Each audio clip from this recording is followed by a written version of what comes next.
Tula ng isang kuripot. Ako ay isang kuripot. Ako ay hindi madamot. Sa paggastos, ako ay natatakot dahil pera ko ay hindi pinupulot. Kuripot ako at ipinagmamalaki ko na hindi ako umaasa kahit kanino. Okay lang kung magkuripot man ako dahil pera ko naman ang sinisinop ko.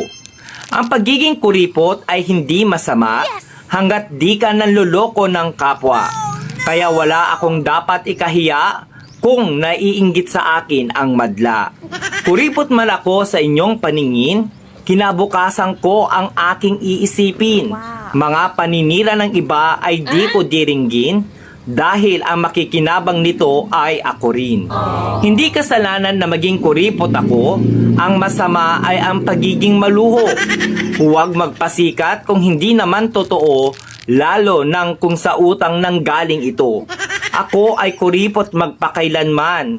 Pera ko ay aking papahalagahan upang may magamit sa kinabukasan at hindi na ako kailangang mangutang.